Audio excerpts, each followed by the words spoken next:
오늘 제가 공감과 연민의 학술적 차이를 오전에 좀 듣고 왔는데, 저는 공감하는 것이 가장 중요하다고 배우고 또 그렇게 살려고 하고 알려왔거든요.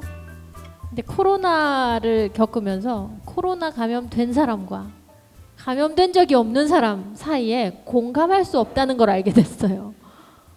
이 고통과 예전에 겪어보지 못한 통증에 대해서 우리는 공감할 수 없대요. 그러면 무엇을 해야 되나 했더니, 나를 웃게도 하고 울게도 했던, 이 화나게도 하고 서럽게도 하고 기쁘게도 했던 다정한 사물들에 대한, 사물을 건너오게 한 사람, 그 사람에 대한 관계에 대해서 공감하고 연민하고 갈등했던 추억으로 산다는 거죠. 그래서 제가 이 다정한 사물들 안에 다정한 얘기만 있는 게 아니더라. 그래서 그 이야기를 오늘 김진아 가수는 그 다정 이전까지 떠올려 보게 해주는 노래를 여러분에게 전해드렸고, 박수 한 번 더 보내주시면 어떨까요? 네. 갑자기 저 노래를 들으니 제가 저한테 전화를 좀 해줘야 되겠네요. 자, 그러면은 오늘 이 이야기를 이렇게 꼼꼼하게 원하시는 분이 계시면 나중에 찍어 가실 수 있게끔 제가 프린트를 해왔습니다. 꼼꼼하게 읽어주신, 자기 시간대로 자기 일을 해야 할 일을 하느라 바쁜 남자 김종광 평론가님께 마이크를 드리고, 다정한 사물들을 여러분께서 나중에 만나시면 이미 읽으신 분도 계시겠지만 그렇게 쉬운 시집은 아니지요. 그래서 우리 뇌가 활성화되는 그 긴장과 스릴과 즐거움이 있을 텐데, 이걸 좀 더 여러 가지 관점에서 읽어본 평론가와 함께 깊이 읽기를 시작해 보겠습니다. 김종광 선생님 부탁드립니다. 네. 앞부분에 이민아 시인이 그렇게 많이 깔아주시니까 상당히 부담스럽네요. 네. 하지만 이 부담을 이겨내고 네. 한번 제가 준비한 어떤 대담 자료를 한번 바탕으로 이야기를 해 보겠습니다. 일단 김혜영 시인은 작가 양력을 살펴보시면 아시겠지만 너무나 다양한 양력을, 이력을 가지고 계시고, 저한테는 어떻게 보면 평론가 선배님이시기도 하기 때문에 상당히 한마디 한마디가 좀 조심스럽기도 하고 부담스럽기도 합니다. 하지만 이런 부담을 이겨내고 한 수 배우겠다는 심정으로 다소 불편한 질문이 있으시더라도 김혜영 시인께서 좀 너그러이 이해해 주시면서 성실하게 답변해 주셨으면 고맙겠습니다. 네, 우선 이번 시집, 일단 시집을 아직 안 읽으신 분들도 있기 때문에 이 시의 큰 테마를 일단 잡고 나가면 아마 중간중간에 여러 시들이 언급이 될 때 그림을 그릴 수가 있기 때문에, 이 시집이 출간되게 된 계기와 특별히 애착이 가는 어떤 부분, 이런 부분 혹시 교수님 있으실까요? 본격적인 질문에 앞서서 한번 여는 걸로 말씀 좀 부탁드리겠습니다. 사실 제가 두 번째 시집 그 프로이트를 읽는 오전 내고 난 다음에 이제 이게 10년 만에 이제 시집을 묶었는데, 제 딴에는 또 나름 굉장히 이제 심혈을 기울여서 시집을 묶으려고 노력했는데, 이제 2018년에 그 아르코 창작 기금 이제 그걸 받게 되어 가지고 이제 시집을 출간을 해야 돼서 이렇게 했는데, 제가 이렇게 쭉 묶어 보니까 참 열심히 노력은 했구나 하는 이 생각은 조금 들었고, 특별히 애착이 가는 부분 같은 경우에 저는 딱 하나를 좀 꼬집기가 저 스스로도 조금 어려웠던 것 같아요. 그래서 그래서 제목이 사실은 이제 이 다정한 사물들이니까, 이 시도 그때 제가 제목 정할 때 좀 고민을 많이 했었는데, 그때 그 이제 내용이 워낙 다채롭기 때문에 제목 정하기도 사실 좀 쉽지 않더라고요. 10년 동안 좀 발표를 좀 많이 한 편이었는데 그 중에서 이렇게 추리다 보니까 그나마 이게 사실은 제목은 다정하지만 내용을 보면 별로 다정하지 않거든요. 그래서 그게 어쩌면 우리 현대적인 삶을 이렇게 드러내는 그런 것 같아요. 그래서 저는 개인적으로는 좀 AI 관련 시도 조금 새로운 시도를 해본 거라서 조금 애착이 가고 그렇습니다. 예. 딱 뭘 꼬집기가 조금 어렵네요. 네네네. 네, 꼬집는 건 누구나 다 싫어합니다, 네. 선생님. 예. 제가 그 다음 질문을 준비한 게 네. 이 표제작인 다정한 사물들인데요, 예, 선생님. 이 시를 한번 살펴보기에 앞서서 예. 시집 맨 앞쪽 5쪽에 나와 있는 시인의 말이라는 게 사실은 이 시집을 지을 당시나 혹은 이제 출간하게 되는 시 하나하나를 써 나갈 때 그 심정이나 복합적인 마음이 좀 담겨 있는 그런 거라고 저는 좀 생각을 하고 싶거든요. 그래서 그 부분 지금 이게 사실은 여기부터가 쉽지가 않아요. 아름다운 말들의 조합처럼 느껴지기는 하는데 예. 제가 한번 읽어볼까요, 선생님? 예. 예. 5쪽에 나와 있습니다. 5쪽에 시인의 말이라고 해서 식탁 아래 떨어진 빵가루가 사라지는 동안 안드로메다 은하 너머로 빛이 날아간다. 있는 그대로의 나를 사랑하라는 햇빛처럼. 해석을 하게 되면 여러 가지 해석의 어떤 방향이 있을 수 있는데 해석의 맹점이 잘못하면 시인의 의도와 전혀 다른 저만의 착각에 빠질 수 있는 부분도 늘 존재하잖아요. 그래서 평론하는 입장에서는 사실은 그 위험성을 최대한 좀 줄여 나가면서 나가고 싶은데 선생님의 이 시인의 말 이 여는 부분부터가 쉽지가 않아요. 그러니까 이 부분에 대한 어떤 심정과 함께 첫 번째 표제작 시 쪽수로는 24쪽, 25쪽에 걸쳐져 있거든요. 이쪽에 이민아 씨 PPT는 준비 안 됐죠?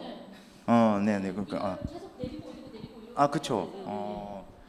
그러면 낭독을 하긴 그렇고 대략적으로 제가 바라본 이 다정한 사물들이라는 시의 내용은 현대적 인가율을 폐기한 단독자로서 그는 시인의 입장을 담고 있는 시인의 말, 이 말과 함께 이 시 속에는 관계의 피로감과 사물화에 대한 그런 시로 일단 읽힙니다.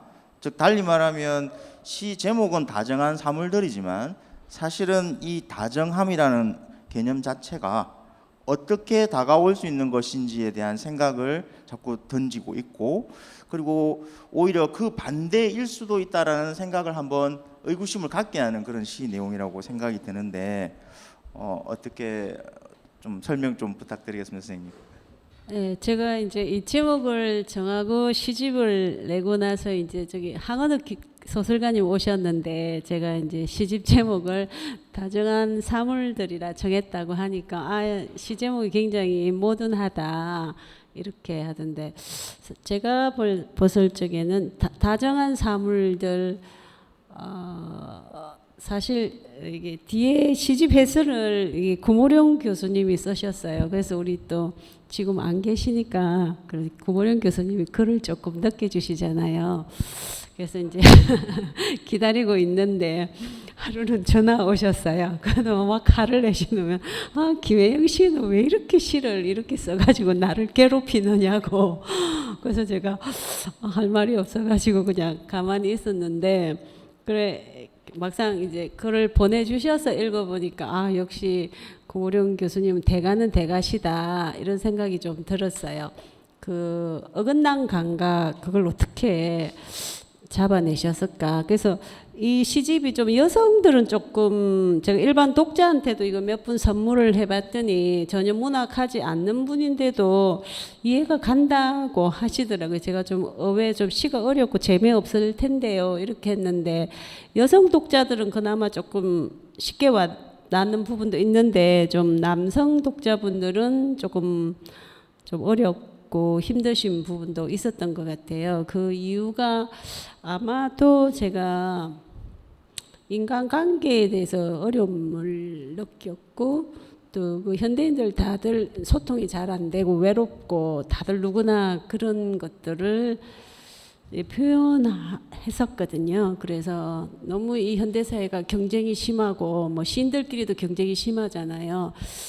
그것도 뭐 직장에서도 그러고 그래서 가족이라 해도 가족 간에 늘 미묘한 갈등들이 있고 그래서 때로는 어떤 때는 솔직히 사물은 좀 그렇지를 않잖아요. 그 사물은 내가 애착하는 사물들 이런 경우는 오히려 예를 들면 이런 꽃은 사물이라 하긴 그렇지만 꽃이나 아니면 작은 예쁜 자기가 좋아하는 뭐 그릇이라든가 이런 게 오히려 사물이 더 인간을 위로할 수도 있는. 그래서 사실은 이 시집이 약간 모던한 느낌도 있지만 거의 포스트 모던한 세계를 대변하는 것 같아요. 그래서 이제 그 관계의 피로와 사물 그리고 어긋나는 관계들에 대한 시가 많습니다.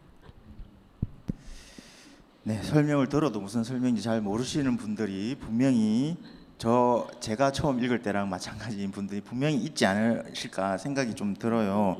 그래서 시를 지금 보시지 못하니까 더 답답한 마음이 드실 것 같아서 그 부분을 한번 제가 조금 읽어보면 도다리처럼 눈을 흘기면서도 우아한 미소를 짓는 정원의 꽃들, 그림자가 되어주기를 바라는 커다란 나무들 징그러워, 불편한 식물들을 외면하는 밤, 달은 더 어두웠고 난 피아노를 연주했다라고 이렇게 마무리가 되는 시인데요. 앞부분에 나와 있는 내용들은 한번 보시면 될 것 같고 제가 관심을 가졌던 부분은 사실은 시인이 이 주변의 인간관계에서 오는 피로감 혹은 이런 관계에 대한 회의감이 결국 이 사물에 투영되어 있다고 볼 수가 있는 거잖아요. 네. 그렇게 해서 결국 외롭게 지내고 있는 밤이에요. 다정한 사물들이라고 제목은 지었지만 이 사물들로 다가오는 혹은 그 사물들 자체도 나타낼 수 있겠지만 사물과 같이 다가오는 그런 나의 주변의 관계들에 대한 해석으로 몹시 쓸쓸하고 외로운 밤 피아노 연주를 보고 있습니다. 제 생각에는 그런 느낌이 많이 느껴졌어요. 그래서 나중에 이제 후반부에 가면 모더니즘과 관련해서 선생님의 의견을 좀 듣고 싶은 부분이기도 하고 그거 참고하시면 될 것 같고 다음 질문 넘어갈까요? 제가 한 가지 궁금한 게 있는데 그 김종강 선생님도 그러시고 지명혁 선생님도 그러고 두 분 다 평론하시지 않습니까? 근데 이제 독자들이 늘 듣는 얘기는 시인이나 소설가나 뭐 그림책 작가가 책을 완성하고 나면 이제 이 해석은 온전히 독자의 자유이고 독자의 것이다. 그래서 창작은 작가들이 했지만 이것의 제2의 저자, 완성된 또 다른 저자는 독자다 이런 얘기도 같이 해주시잖아요. 근데 왜 평론가 본인도 독자이면서 평론가가 이렇게 잘못 해석하면 아주 잘못된다라고 이렇게 엄격하게 판단하시잖아요. 그거 왜 그러셔요? 김혜영 선생님도 말씀 그렇게 하시거든요. 제가 이렇게 말하는 게 제 편견일 수 있고 조심스럽지만 이 자리에서 평론가분들은 다 그렇게 얘기하셔요. 왜 그럴까? 궁금합니다. 매우. 그래서 김혜영 평론가가 여기 있습니다. 그렇군요. 선배의 의견을 먼저 한번 좀 들어보고 싶고 뭐 제 생각도 좀 할 수 있으면 한번 해보겠습니다. 네. 대답 해주셔도 네. 좋고. 사실 제가 이번 주에 그 논문을 이제 하나 썼는데 그게 앤 섹스턴이라고 그 미국의 고백파 여성 시인인데 이제 굉장히 미인이에요. 그리고 굉장히 좀 진짜 제가 생각할 좀 멋지게 살다가 한 것 같은데 자살은 했지만 굉장히 모델도 하고 하여튼 남성 편력도 굉장히 심했어요. 그 정신병원에도 가고 그랬는데 그분이 이제 그 여성 자유에 대한 그 시를 썼어요. 근데 이제 제가 그걸 이제 인용을 해서 근데 그 미국 시 최초로 이제 그런 시를 언급한 시인이라서 그걸 이제 썼는데 제가 이제 착각을 해가지고 시적 하자를 제가 이렇게 혼돈을 했었어요. 그랬더니 논문 심사에 그걸 또 예리하게 보신 분이 계시더라고요. 그래서 온갖 잔소리를 다 해놔가지고 제가 그 디펜스 한다고 막 그렇게 해서 아마 김종관 그 평론가님이 조금 우려하는 건데 만약에 그런 사태가 생기면은 그래서 이제 수정을 해야 되니까요. 그래서 제가 그 다시 또 읽어보고 관련 자료를 찾아보고 해서 이제 제가 다시 보완을 했는데 그 시적 화자가 그때 이제 그게 굉장히 남성 하자의 자위를 얘기하는 것 같이 하면서 뒤에는 또 여성 하자의 자위를 드러내고 하니까 막 저도 헷갈리더라고요. 이제 아마 그래서 조금 이제 평론가들이 자기 검열처럼 시인들이 해석에 있어서의 그 엄정함 이런 게 조금 문제가 될 수 있어서 아마 고민하신 게 아닌가. 제가 실수를 해봤기 때문에 그거 한다고 제가 입술에 뿌리지가 날 정도로 막 그런 게 좀 있더라고요. 그러시군요. 그러면 저희는 평론 안 하니까 자유롭게 읽는 것으로 다음 질문 해주세요. 네, 다음 질문 넘어가겠습니다. 김희영 시인이자 평론가께서 잘 말씀해 주셨으니까 저는 그냥 엎혀서 지나가겠습니다.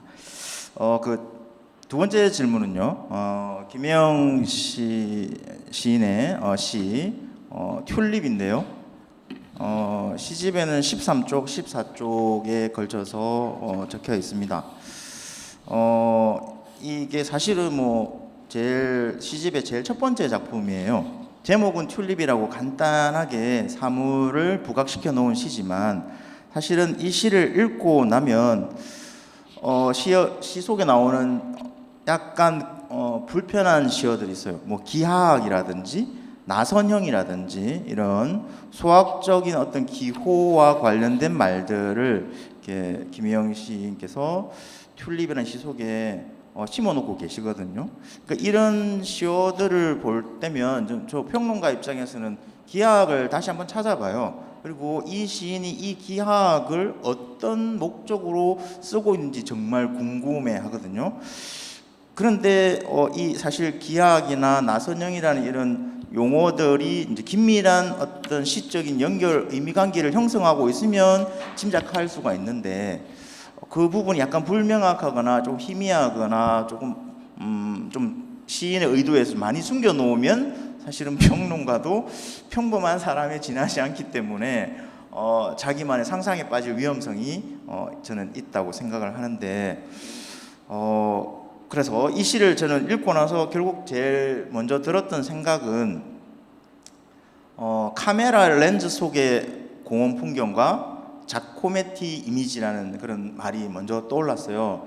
다행히 제가 이제 자코메티 작품을 뭐 영상 매체나 인터넷 매체를 통해서 본 적이 있어가지고 뭐 거대한 여인이라든지 이런 다양한 작품들이 있는데 잘 보면 그 작품들이 인물을 최대한 거의 거치장스럽게 덮고 있는 모든 신체랄까요? 이런 물질적인 것들을 다 걷어낸 상태. 아마 여러분들도 아마 보신 적이 있을 것 같아요.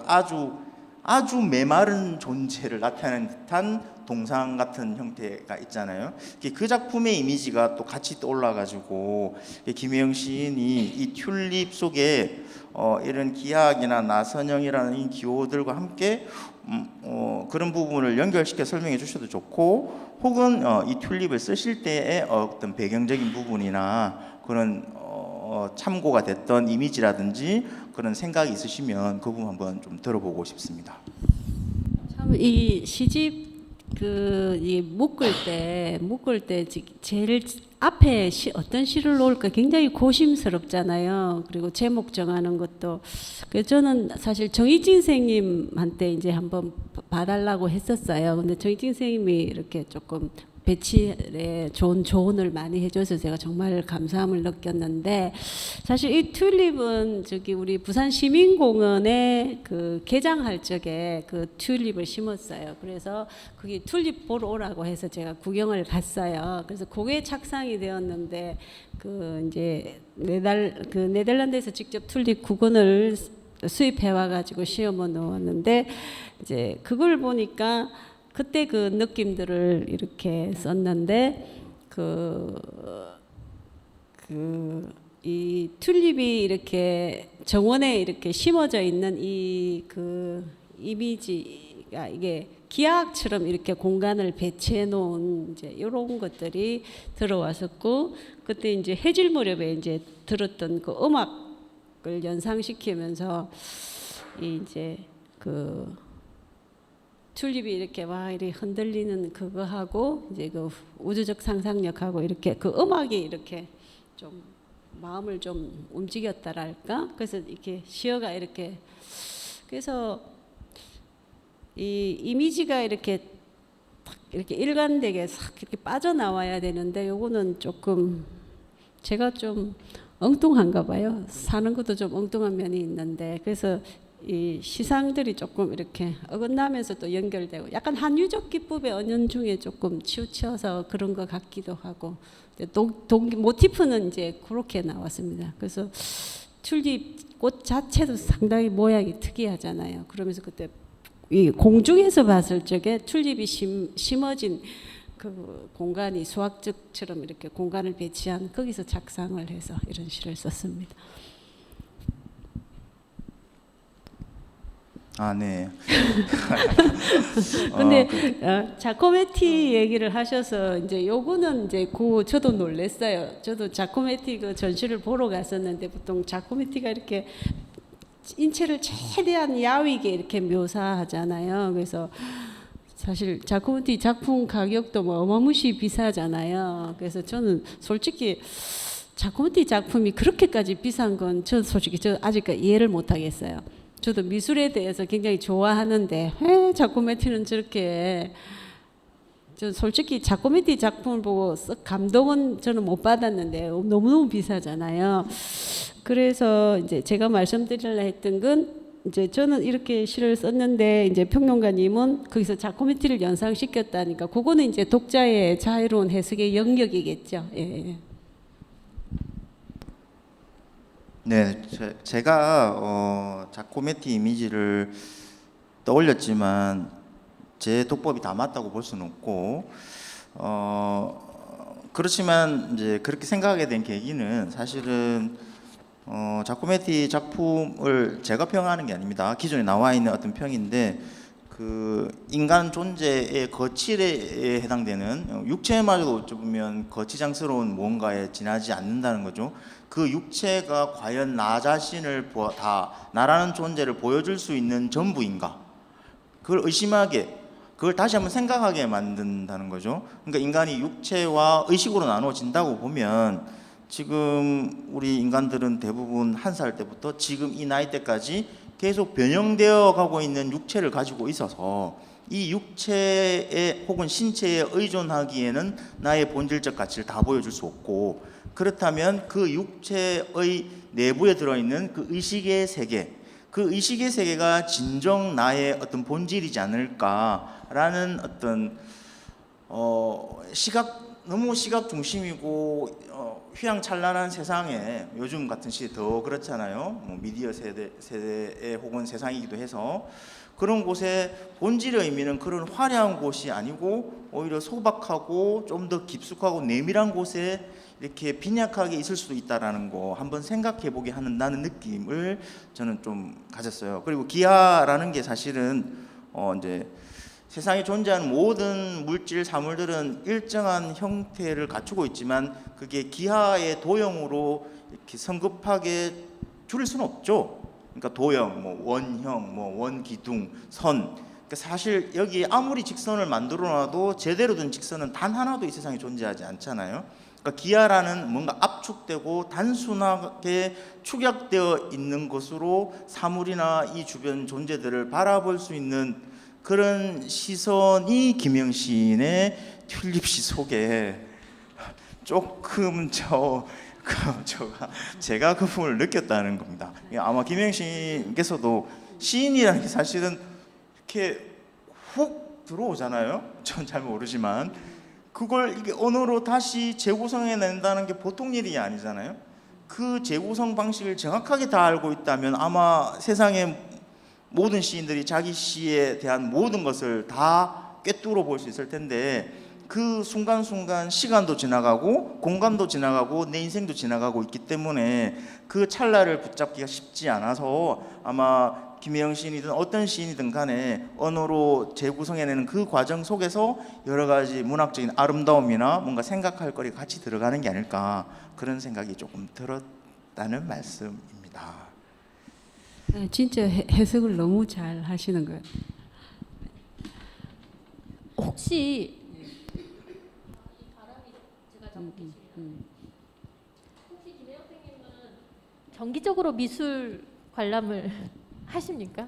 좀 그런 편입니다. 그렇죠. 예, 예. 제가 이 책 보면서 저는 계속 제가 본 몇 개의 작품이나 또 제가 보수동에 책방을 하면서 제 분야는 아닌데 표지가 좋으면 책을 사서 봐요. 근데 그 보면서 이제 이 시는 말씀이 나왔으니까 그 알프레드 스티글리츠하고 조지아 오키프라고 하는 사진가가 있는데 이 조지아 오키프가 매우 집중해서 촬영했던 게 튤립 사진이더라고요.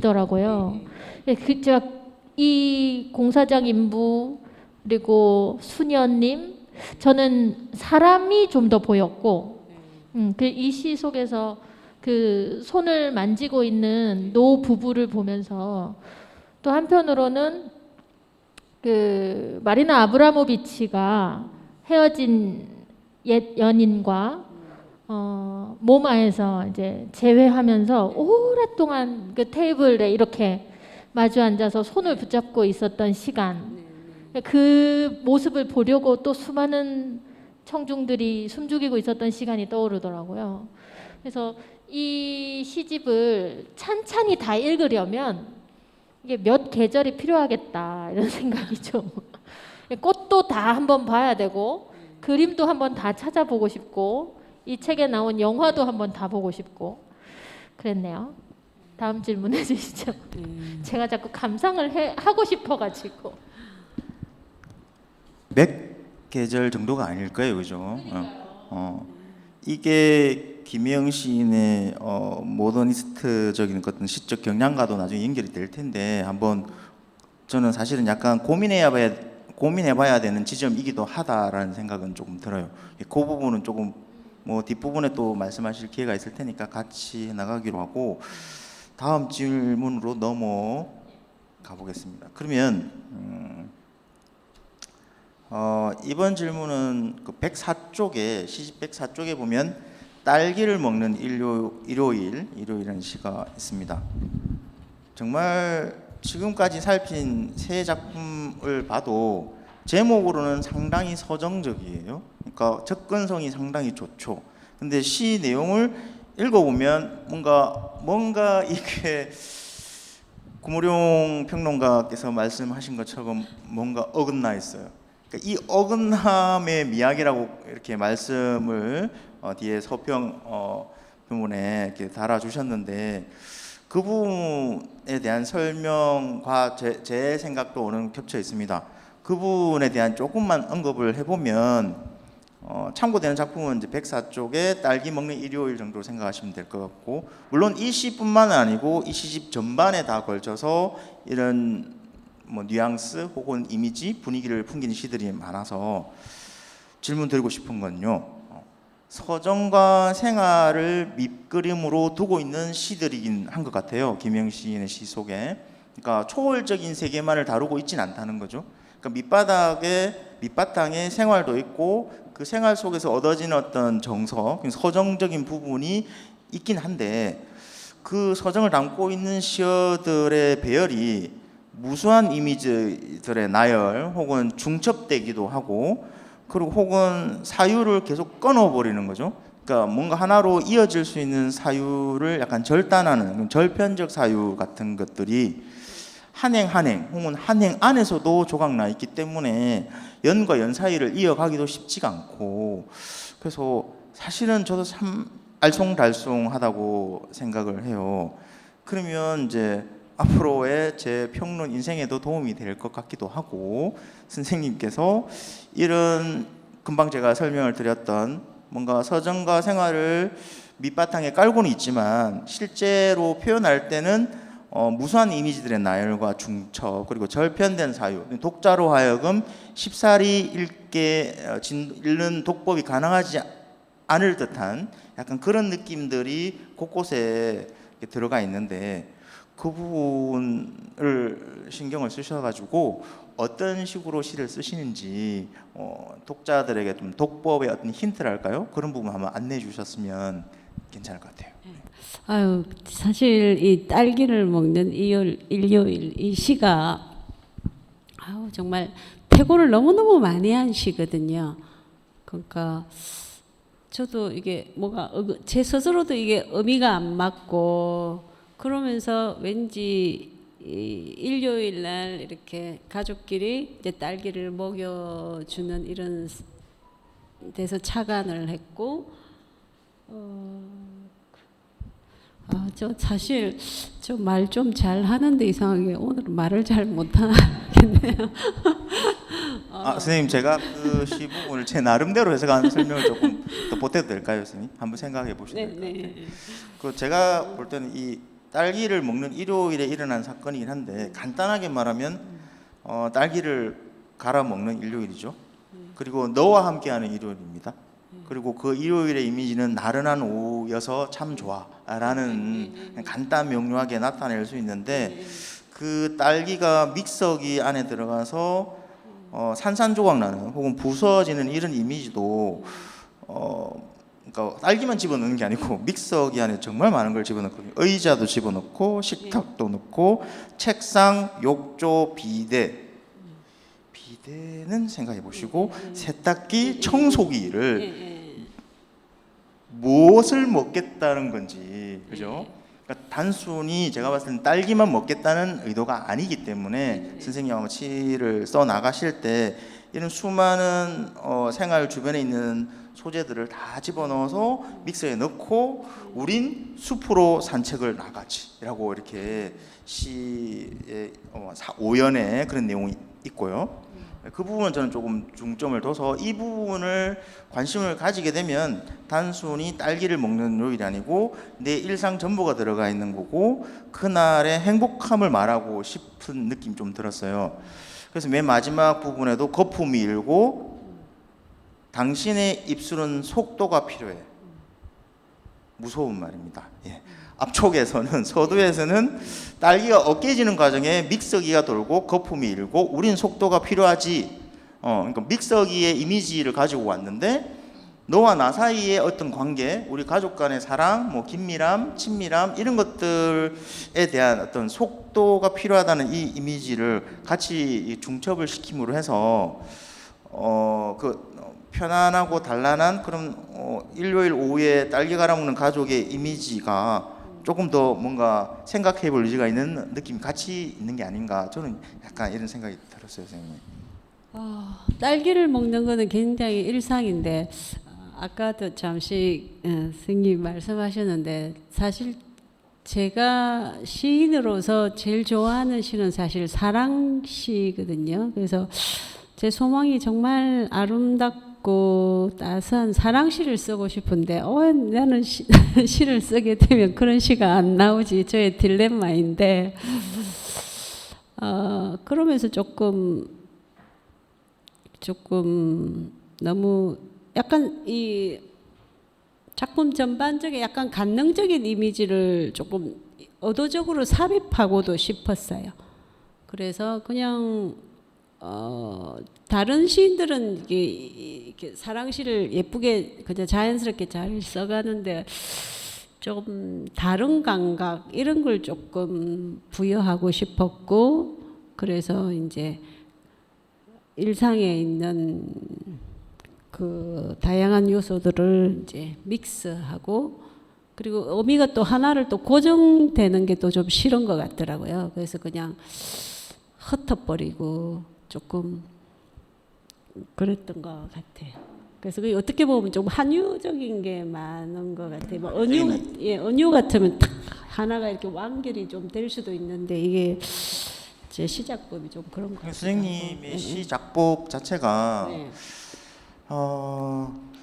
조금 이해해 가려고 그러면은 절편을 해버리고 네, 네. 사유를 끊어버리고 예, 예, 그리고 한 템포 늦췄다가 네. 갑자기 달려가고 예, 또 다른 이미지를 중간에 삽입했다가 앞에 이미지를 다시 끌어오고 그러니까 계속 뭔가 머릿속에 계속 맴돌게 만드는 그런 예. 효과는 있는 것 같아요. 네. 그래서 저도 이게 너무 이 태고를 많이 했는데 그래도 어떻게 보면 또 이쁜 것 같은 거라 시가 예쁜 것 같아. 그래서 제가 이 의미는 이렇게 확 이렇게 팍 안 잡히 저 스스로도 팍 안 잡히는데 그 이렇게 막 어긋나면서도 뭔가 독특한 아름다움이 있는 것 같아서 그래서 저는 개인적으로 이 시가 또 좀 좋더라고요. 그런. 선생님 다시 거기 추가 질문하겠습니다. 예, 예. 어긋나면서 어떻게 좋죠, 선생님? 네, 어긋나면서 보통 이제 상식적인 일단 1차적인 차원에서 한번 예, 예. 말씀을 이렇게 질문을 드려보면 예, 예. 어긋난다 그러면 보통 똑바른거나 어느 정도 안정감 있는거나 예, 편안한 상태에서 예. 얼그러져 있는 상태를 예, 예. 말하잖아요. 예. 그리고 뭔가 부조화를 나타내기도 할 수 있고 예. 그리고 안정감을 깨뜨려 버리는 걸 수도 있는데 그런 어긋남을 본인 스스로도 이제 그렇게 시를 써 내려가시면서 생각을 하시기도 하는 것 같고 거기에서 무슨 생각을 쓰시는 거예요? 어떤 아름다움을 추구하시는 건지 뭔가 다양성 이런 걸까요, 선생님?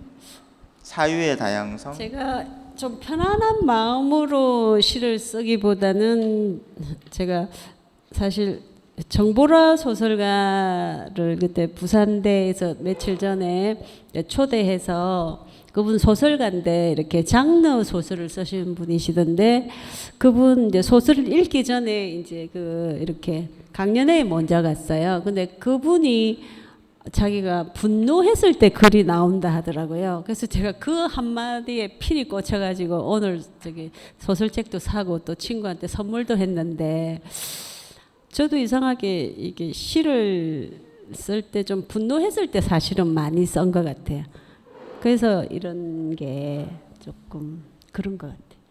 이렇게 편안한 마음에서 시를 잘 안 그러면 선생님 쓰고. 그 시 쓰는 중간에도 편안하지 않잖아요, 선생님? 네. 엄청 시 쓰시는 과정에서도 예. 이게 즐겁고 행복한 시간이 지속되고 있는 것 같지는 않아요, 선생님. 아, 근데 그렇죠. 그런 예. 과정을 거치는 게 오히려 또 네. 시 쓰는 재미를 느끼신다는 거죠. 그러니까 보통 분노나 뭔가 내면의 억압이나 좀 힘든 게 있을 때 이상하게 저는 또 자꾸 시를 쓰게 되더라고요. 그래서 그거 좀 고치려고 노력 엄청 하는데도 그게 잘 안 되더라고요. 하여튼 뭔가 내가 상처받았거나 일상이든 뭐 집안일이든 바깥일이든 그럴 때 이상하게 자꾸 시를 쓰게 되니까 시가 어두워지니까 그걸 이제 또 제 스스로는 이제 그게 그렇게 너무 어둡게 쓰고 싶지는 않은 거죠. 그래서 또 이제 시적 전략을 막 가미도 하고 이러다 보니까 막 이런 유의 시가 나온 게 아닌가 이런 생각도 듭니다. 그러면 선생님 그 다른 그 평론집에도 뭐 무의식과 관련되어 있고 이런 평론집도 있잖아요. 예. 그러니까 지금 선생님 말씀하시는 이야기를 들어보니까 예.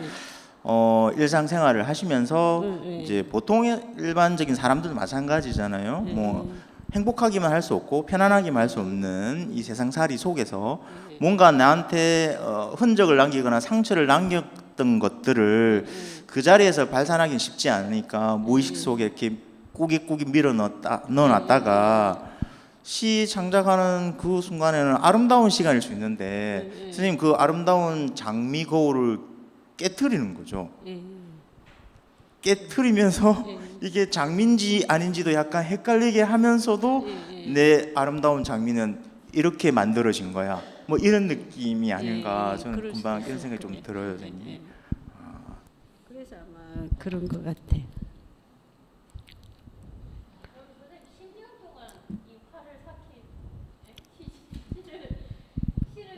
시를 창작하실 때 분노의 에너지, 분노 상황이 창작할 때 동력이기도 하다 하셨잖아요. 예, 처음에 모티프는 주로 좀 그런 데서 많이 우울할 때 먼저 시를 쓰게 되고 그러더라고요. 지금 분노하시는 건 아니죠?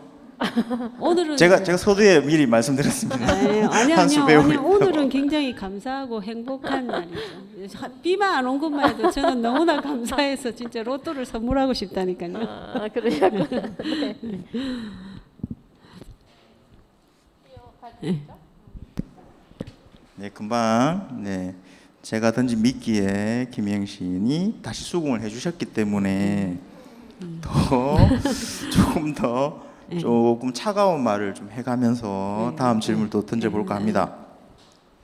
예, 그 다음 질문은 그 시 데미안 허스트라는 시가 시집에는 34쪽, 35쪽에 걸쳐 있고, 그 다음에 또 다른 시 세탁소에 걸린 남자라는 시가 42쪽, 43쪽에 이렇게 걸쳐져 있습니다.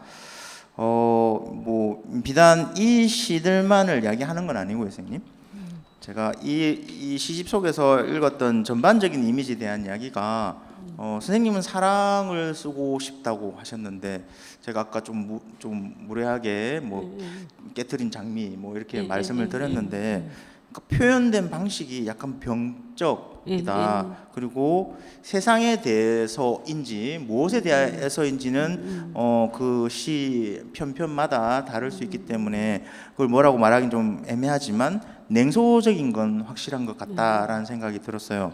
그래서 뭐 소위 시니시즘이라고 그러잖아요. 그러니까 쌀쌀한 시선과 뭔가 비웃음을 가진 그런 어투가 서정적인 시어들 속에 곳곳에 마치 비수처럼 뭔가가 자꾸 신경을 긁는 듯한 느낌이 좀 들었어요. 그래서 아마 구보령 교수님도 화가 났나 봐요. 전화해가지고. 이건 정확한 지적인데 제가 사실 저는 영문학을 해가지고 한국 시인들보다는 영미식 영향을 더 많이 받은 것 같아요. 왜냐하면 이제 박사과정 들어가면서 창작을 했기 때문에. 그래서 또 제가 전공한 시인들이 다 이게 고백파 시인들이 되어가지고 이 사람들이 뭐 자살한 사람들도 많고 다들 약간 정신병이 있고 그러다 보니까 이제 그 사람들 시를 사실 좀 깊이 읽었고 박사 논문도 그걸로 썼고, 그리고 그 이후로 계속 제가 이제 정신분석 공부도 좀 했었거든요. 그리고 논문도 주로 이제 정독이라든지 주로 이제 내면의 심리 쪽으로 하다 보니까 특히 정신분석은 사실은 의식을 공부하는 게 아니거든요. 그래서 아마 아까 말했던 요 딸기를 먹는 일요일 같은 경우 거의 꿈처럼 그냥 꿈 보면 좀 꿈도 유기적인 꿈도 있지만 이렇게 이미지가 그냥 툭툭 던져지듯이 하듯이, 그래서 아무래도 이 의식보다는 이 무의식을 드러내는 쪽에 이 관심이 많이 가다 보니까 그것이 이게 이 시 창작에도 조금 영향을 미친 것 같아요. 그러면서 그리고 또 제가 조금 냉소적인 거는 우리 아들이 그러더라고요. 엄마는 웃으면서도 어떤 때는 좀 되게 차갑다 이러더라고요. 그래서 그래 이러면서 그래서 제가 냉소적인 거는 있는 것 같아요. 왜냐하면 이렇게 시를 쓸 때 그 동기 자체가 대체로 좀 우울할 때 시작했으니까 이렇게 발산하지 못하면서 그게 은연중에 이 언어 속에 스며드는 것 같아요. 그래서 이게 독자들은 참 안 좋겠다 싶은데, 그래서 제가 시집은 진짜 정말 따뜻한 시집 내고 싶어요. 근데 될지 안 될지 모르겠어요. 그러니까 어쩌면 저는 시를 쓰면서 제가 조금 치유로 되는 것 같아요. 치유. 남은 치유를 못 시켜도. 근데 지금 생각하니까 이러면 독자가 안 생겨. 그래서 제가 이제 앞으로는 따뜻한 시 쓰려고 무지 노력하는데 잘 될지 안 될지는 모르겠어요. 예. 그게 냉소적인 거 있어요. 그래서 제가 묶으면서도 제 스스로 느끼잖아요. 이건 아닌데 이러면서 좀 그랬어요. 선생님 시집을 읽으면서 계속 제 심장이 차가워지는 느낌을 받았어요, 선생님. 선생님 저 오늘 처음 봤을 때 사랑에 관한 시를 쓰고 싶다고 하셨잖아요. 그 제가 본 시는 사랑에 관한 시라고 하기에는 아니요, 이건 사실 전쟁에 관한 시들이 많아요. 깨놓고 말하면. 그러니까 지금 여기 금방 아까 제가 언급했던 시 중에 데미안 허스트 같은 구절 지금 객석에서는 잘 이해가 안 되실 수 있기 때문에 제가 조금 그 부분 발췌해서 한번 읽어보면 시작 부분이 이래요. 바로 해골이 웃는다. 바다의 얼굴을 만지는 햇살처럼 물고기의 은빛 비늘처럼. 얼마나 아름다워요. 햇살, 은빛 비늘. 아름다운데 해골이 웃는데요. 그죠? 그러니까 여기서부터 뭔가 충격적인 메시지의 시작점을 보여주고 있는데 사실은 이 작품이 데미안 허스트가 선생님도 이제 각주에 달아 놓으셨는데 영국 현대 미술가인 사람이고 그다음에 토막낸 동물의 시체를 아까 분명히 사랑 말씀하셨죠. 다시 한번 확인합니다. 토막낸 동물의 시체를 유리 상자 안에 넣어 전시하는 그야말로 그로테스크한 작품을 선보였던 인물에 대한 그리고 시인데 이 시는 그의 신의 사랑을 위하여라는 해골 조각품을 모티프로 차용해서 쓰셨잖아요. 이 시를 쓸 때 괜찮아요? 진짜 궁금합니다. 그러니까 마음이든 의식이든 이게 만들어가는 과정도 쉽지 않을 것 같고 이거 어떻게 이 잘 구성해 나갈까 어떤 시어를 선택해야 될까부터가 좀 무례하다고 보면 말씀드리면 좀 병적인 상태로 좀 빠져야 이게 어느 정도 가능해지지 않아요. 물론 이제 평론가의 차가운 뭔가도 있으시겠지만 뭐 어떠세요 이런 거? 그게 사실 부연 설명 좀 부탁드리겠습니다. 이해할게. 사실 저는 조금 감히 이런 말씀 드리면 좀 그렇긴 하지만 별로 살고 싶지가 않은 순간이 참 많더라고요. 선생님 그러니까 사랑에 대한 시 오늘 말씀하시는 좀 돌이킬 이런, 이 영상 제가 아니 이런 말씀을 하시니까 이렇게 좀 어릴 때부터 이렇게 사는 게 썩 즐겁지를 않더라고요. 사실 굉장히 제가 자란 환경도 좀 따뜻한 환경에서 자랐고 뭐 크게 애 안 먹이고 뭐 이렇게 했고 했는데 기질적인 것 같아요. 그래서 약간 그래서 뭐 나 지금 죽어도 뭐 크게 후회할 것 같지는 않다 이런 생각을 좀 자주 했어요. 그러다가 이게 저기 갱년기에 오니까 진짜 아침에 눈 뜨면 굉장히 허무하더라고. 왜 내가 눈을 떴을까 이런 생각이 들 정도로 그러니까 밤에도 저희 언니는 있는데 저희 언니는 또 굉장히 생에 대한 의지가 강하세요. 근데 그걸 어떻게 뭐 어느 게 꼭 옳다 말할 때 그래서 저는 그래서 아마 제가 그 고백파 시인들을 자꾸 연구를 했나 봐요. 거기 보면 그래서 아마 제 내면 심리 속에 있는 그런 조금 우울하고 그 사람들이 저보고 웃는다 하더라고요. 늘 제가 항상 웃으시잖아요. 항상 그렇게 웃으시잖아요. 네, 그래가지고 이게 늘 사진도 웃고 찍고 하는데 그 이면에 보면 또 보통 사람들이 다 다청적이잖아요. 그래서 그런데 특히 우울할 때 시를 많이 써가지고 더 그런 것 같습니다. 죄송합니다. 다음에는 진짜 따뜻한 시 쓸게요. 따뜻한 시 써야 상을 받아요. 이런 시 쓰면 상 안 줘요. 나이득 시인 보세요. 얼마나 우아하고 상이 그냥 막 줄줄이 오잖아요. 그런 시 써요. 애지문학상 받으셨잖아요. 선생님 좀 뭐 우울하고 차가운 혹은 좀 비극적인 그런 시들도 또 다른 의미가 있잖아요. 그런 그런 시어들이 나오는 것으로 해서 치유가 저는 될 수 있는 부분이 있다고 생각하거든요. 시인 스스로도 그런 언어들을 내 의식 속에 가두어두지 않고 시라는 어떤 표현 물질을 통해서 배설을 해내버림으로써 우리 몸에 있는 뭔가 안 좋은 것들을 마치 옛날로 치면 주술적인 느낌이 있겠죠. 그런 시어로 뱉어내므로 해서 아름다운 걸 아름답게 표현할 수도 있겠지만 내 속에 있는 뭔가 불편한 것들에 대한 것들도 시어에 담아서 마치 내보내듯이 내 몸에서 내보내듯이 그런 느낌일 수 있고 읽는 독자들 입장에서도 그런 시들을 보면 뭔가 내 삶에 대해서 다시 한번 생각해 볼 여지는 있는 것 같아요. 내가 살다 보면 힘들고 지치고 고난스러울 때 있는데 이 시도 정말 치열하게 썼구나. 정말 힘들구나. 어떻게 이렇게 힘든 시어들을 써가면서 처음에 읽을 때는 좀 불편하죠. 당연히 불편할 수 있습니다. 근데 조금씩 읽다 보면 이 시인 이 시를 쓰게 된 여러 가지 분명히 어떤 마음이 있을 테야 라고 생각을 하면 제가 곳곳에서 보아왔던 것처럼 선생님은 사랑에 대한 시를 쓰는 분이 맞는 것 같아요. 시 곳곳 전반적인 이미지는 그러하지만 곳곳에 뭔가 서정의 흔적을 남겨두고 있고 그리고 사랑이라는 느낌이 희미하게나마 분명히 있는 것 같아요. 뭐 사랑의 큰 그림이랄까 그런 게 분명히 밑바탕에 있는 것 같아서 사과하시고 이러시지 마시고 다음엔 한번 밝은 시도 한번 써보시고 이런 스타일의 시도 충분히 의미 있고 가치 있다고 저는 생각하고 있습니다, 선생님. 아유, 감사합니다. 이제 근데 지금 말씀하신 이 시에 보면 이 각주에 토막낸 동물의 시체를 유리상자 안에 넣어 전시라고 했잖아요. 근데 실제로 지금 이게 2020년대의 네. 트렌드, 네. 동물, 네. 공존 네. 이런 이슈들이 우리들이 알고 있는 몇 백만 원, 몇 천만 원, 몇 억 하는 명품 가방을 만드는 곳에서 실제로 그 악어 가죽 가방 안에 악어의 사체를 그리고 이제 뭐 못 피면 여우의 그 허파를 이렇게 넣어놓는 거죠. 그리고 백화점 쇼윈도에서 팔아요. 그거를 알고 구입하러 가죠.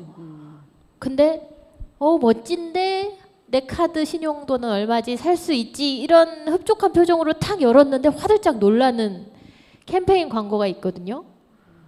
이제 이 김혜영 시인의 시가 그런 아이코닉한 심리를 정확하게 파악하고 있지 않나.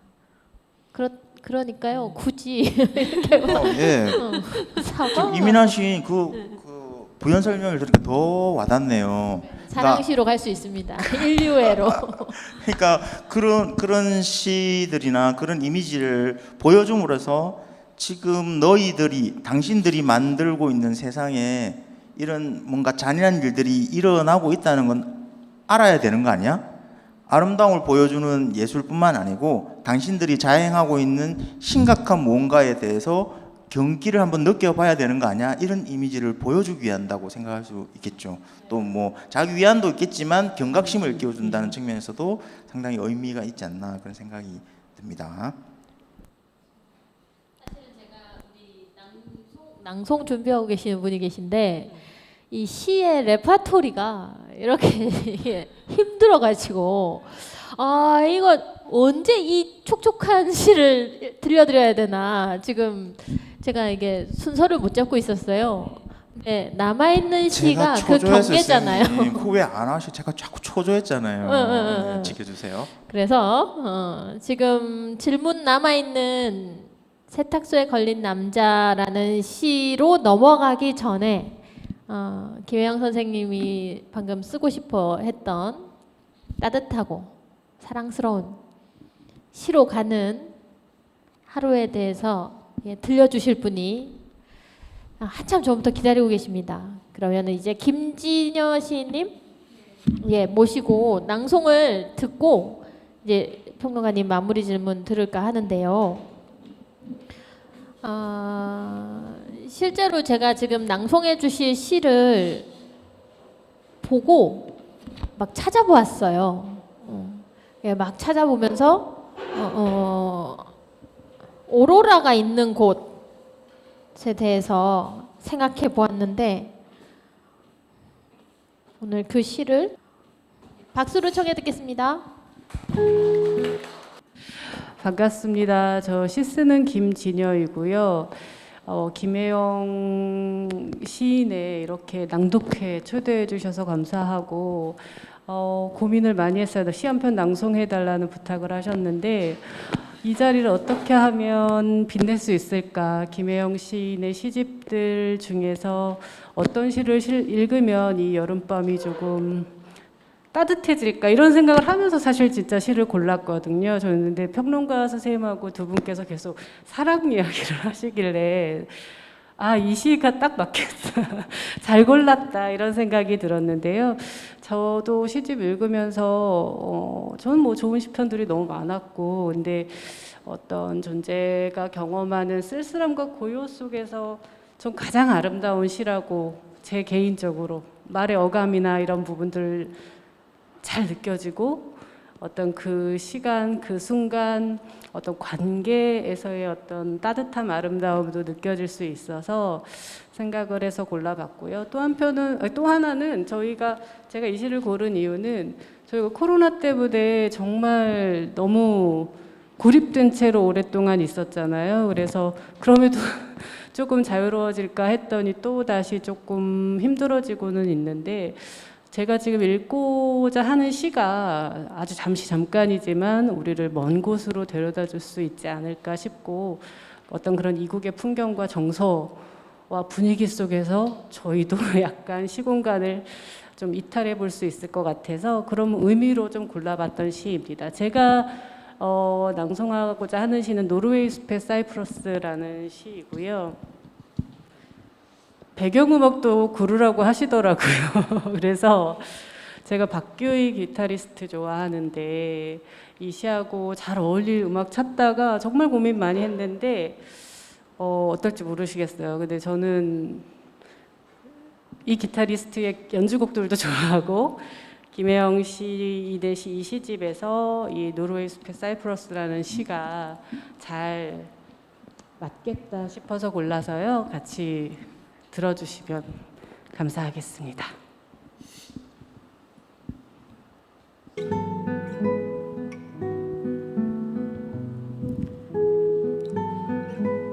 노르웨이 숲의 사이프러스,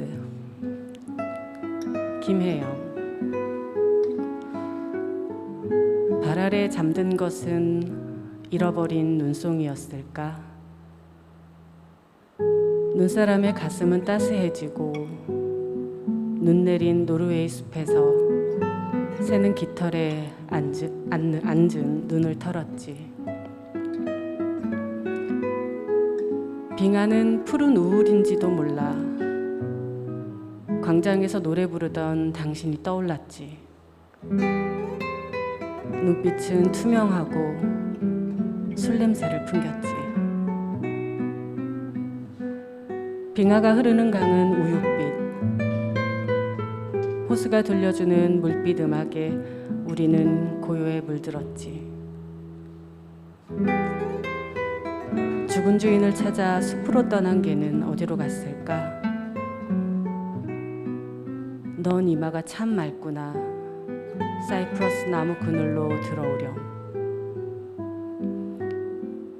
호숫가 옆 오두막에 켠 등불. 여름밤은 느린 그 발걸음으로 걸어오지.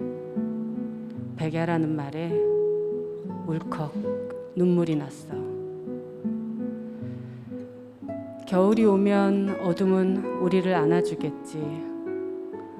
오로라는 먼 북쪽 하늘에 피어오르고,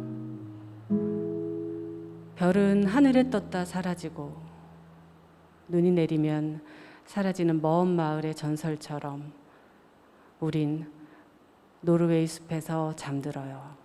감사합니다.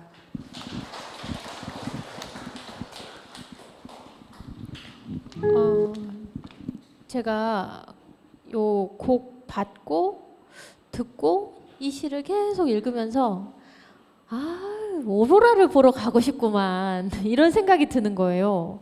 그래가지고 저기 국장님 이거 내리지 말고 오로라 영상을 한 번만 틀어주실래요? 네. 그래가지고 오로라 보셨습니까? 그러니까요. 그래가지고 오로라 영상을 짧게라도 여러분 이 시와 함께 좀 보셨으면 해가지고 제가 부탁을 좀 드릴게요. 시를 한 번만 더 읽어주세요. 네, 한 번만 더. 그러면 틀어주세요.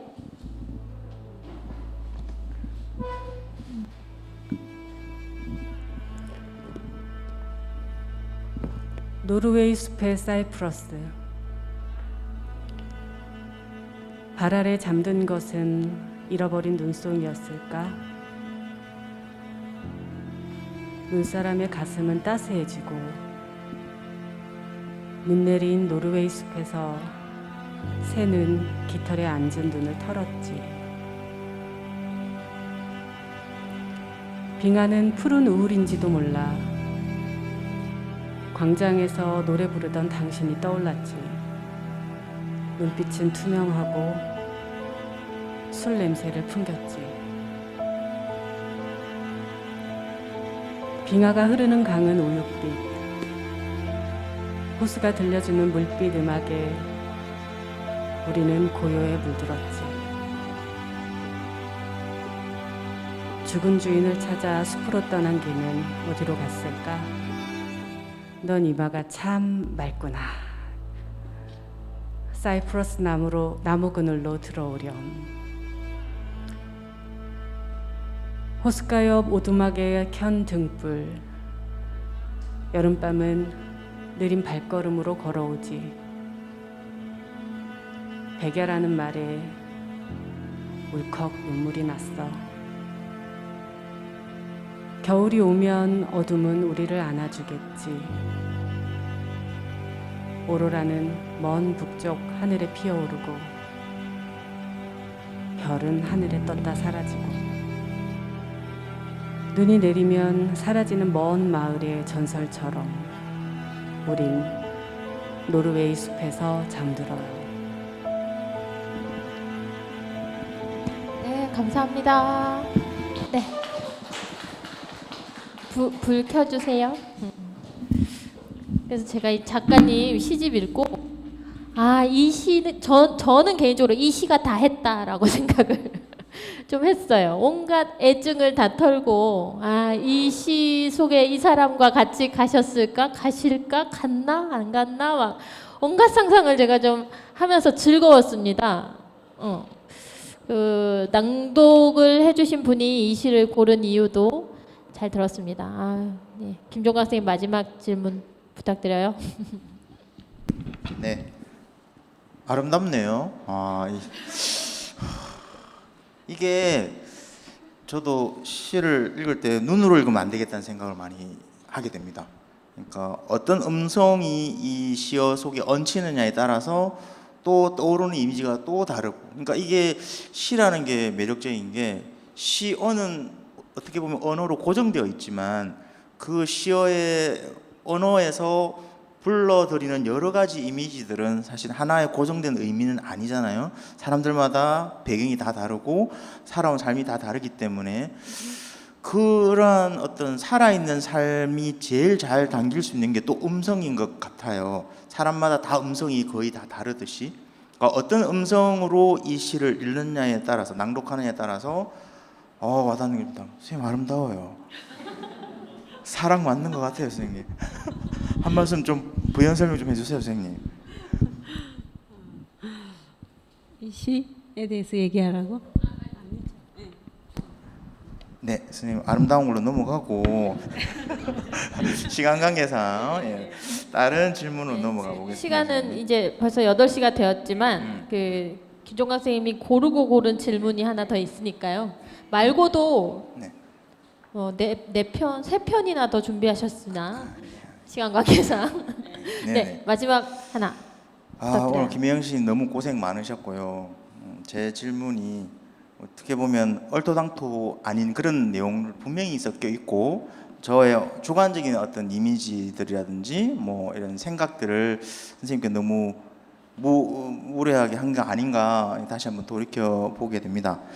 그 마지막 질문은 다름이 아니고 김혜영 시인을 생각하면 제 주변에서도 그렇고 보통에 들리는 소리는 모더니스트다. 모더니즘 시적 경향이 상당히 강한 시인 아니냐 이렇게 말을 많이 하거든요. 저도 많이 듣게 되는데, 그러면 이 모더니즘이라는 것도 상당히 좀 광범위하게 생각할 수도 있고 또 뭐 그 시기라든지 어떤 상황에 따라 조금씩 달라지는 것들이 있어서 김혜영 시인의 어떤 모더니즘적인 시적 경향은 어떤 것인지, 그러니까 시를 중간중간에 말씀해 주셨지만 오늘 이제 토크쇼 마무리한 느낌으로 나의 모더니즘 경향은 이런 것 같다. 그래서 이 부분을 쓸 때 나는 이런 어떤 가치를 생각하고 쓰고 있다. 혹은 이런 게 나의 뭔가 진심을 많이 담고 싶어하는 그런 부분들이다. 이런 식으로 한번 모더니즘과 관련해서 선생님이 생각하는 모더니즘에 대해서 좀 언급을 해주셨으면 감사하겠습니다. 흔히 이제 부산에 이제 시야 사상 잡지를 제가 오래 하니까 이제 시야 사상은 이제 모토를 모더니즘 쪽 시를 조금 중심으로 한다 이렇게 하는데 제시 같은 경우는 상당히 좀 포스트 모던한 느낌이 더 강한 것 같습니다. 이미 지금 21세기고 우리는 이미 포스트 모던한 시대에 살고 있기 때문에 이미 지금 제시에 보면 AI 시도 나오고 이러는데 모더니즘에서 규정했던 이제 크게 보면 모더니즘에 포함이 될 수 있다고는 하지만 저는 조금 더 이제 포스트 휴먼 같은 거 기계 인간 이런 때 좀 관심이 많이 가더라고요. 그래서 저는 사실 자연도 아름답지만 인공이 가미된 자연을 좀 더 좋아하는 것 같아요. 제 취향이 그런 것처럼 그래서 아무래도 좀 한유적이고 이런 측면들 그래서 AI 쪽에도 좀 관심이 많고 그리고 이미 사물이 주체까지 되어 버렸으니까 그래도 그 20세기 초반의 모더니즘 같은 경우는 사물이 주인까지 되지는 않지만 이 시집 제목이 그런 것처럼 이미 사물이 주체화되어 가고 좀 그렇게까지 좀 나아간 것 같아요. 이제 표현은 어떻게까지 되는지 모르지만 이제 인식 자체는 그까지 제가 좀 나아가 버린 생각은 듭니다. 포스트 모더니즘적인 그런 경향을 보이신다고 생각하시면 뭔가 하나로 이렇게 굳어지거나 고정된 세계보다는 여러 가지 이질적인 세계들, 이질적인 사물들, 이질적인 이미지들의 혼합 속에서 뭔가 또 새로운 뭔가를 창조적인 생각을 해내고 뭐 이런 이미지를 만들고 싶으시다는 것 같아요. 제 생각에는. 그래서 이미 그래서 다양한 미술적 소재들을 많이 끌어오고 또 이 배경도 사실 굉장히 많은 나라 이야기가 나오거든요. 고대 중국 이야기. 이제 그거는 이제 제가 여행 갔던 체험들을 이제 녹여내어서 그렇기도 한데 아까 저것도 노르웨이 갔을 때 그 인상으로서 선신데 좀 경계도 많이 허물어지고 좀 그래서 포스트 모던한 경향이 많이 간 것 같아요. 네.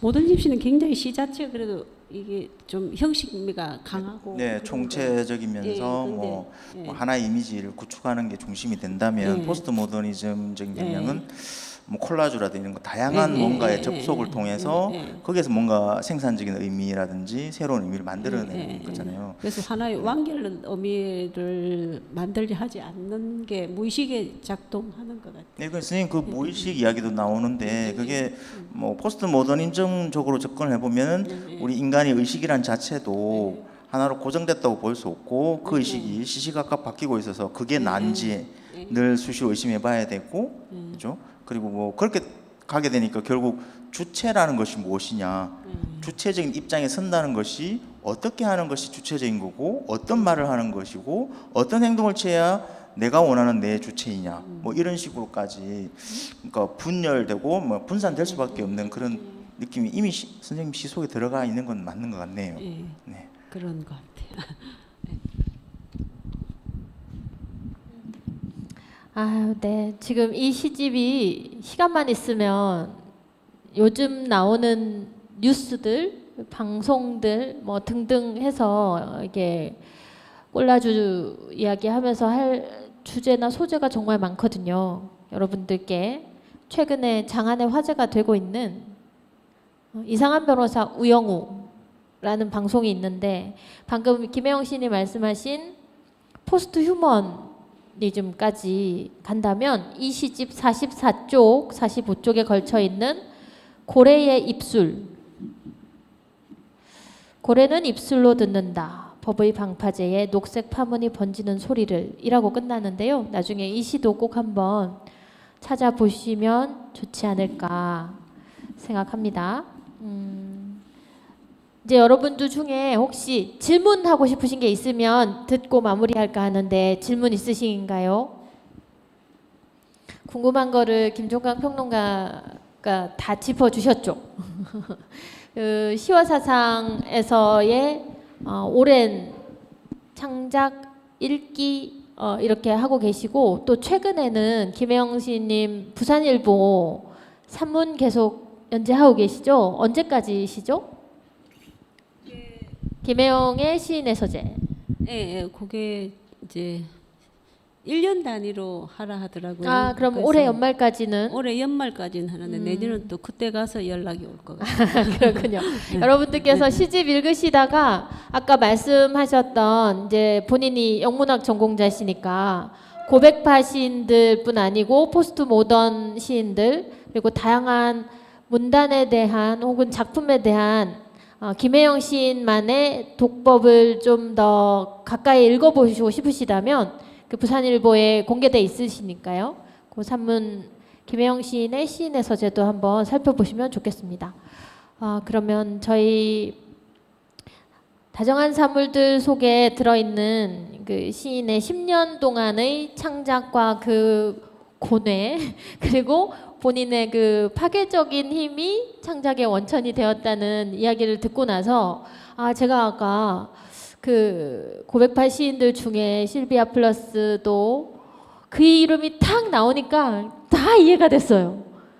제가 최근 코로나 블루 때문에 다들 너무 우울해하시고 힘들어하시는 분들 많이 만나는데 내가 이렇게 심리적으로 약하고 위축돼 있다는 얘기를 하면 타인이 나를 비난하고 나를 흠집 잡을까봐 밝히지 못하는 사람들이 너무 많더라고요. 그리고 그런 심리적인 무게감 때문에 혼자만 남아있다고 생각하는 고립감도 심하고 근데 이 김혜영 시인의 시를 통해서 같이 공감하지 못한 사람이 비난받는 게 아니라 연민을 자기한테 돌림으로써 좀 더 버틸 힘을 찾아내는 우리가 될 수 있지 않을까 이런 생각이 들었습니다. 그리고 실제로 유수의 대학에서 해외에서도 연구를 했대요. 공감 능력과 이 연민 능력이 있으면 실제로 비난받거나 연민 정도로 안 되라고 폄하했던 이 연민력이라는 것이 어떻게 보면 자기를 존중받고 인정받는 첫걸음이라고 합니다. 그래서 김혜영 시인이 쓴 시로도 내가 네가 돼보지 못해서 다 이해할 수는 없지만 나도 마음이 좀 아프네 하는 게 말 같지도 않은 소리 하네 우리가 이랬다면 지금 시대는 그렇게라도 말해줘서 고마워라고 하는 시대가 되어가고 있다 그래요. 그래서 김혜영 시인의 다정한 사물들에 나오는 여러 소재들과 상황이 여러분에게도 그런 연민력을 키울 수 있는 리트머스지가 좀 되어주지 않을까 이런 생각을 해봅니다. 김혜영 시인님 그리고 꼼꼼히 읽어주신 김종강 평론가님 오늘 감사합니다. 네. 여러분 저희 마치겠습니다. 고맙습니다.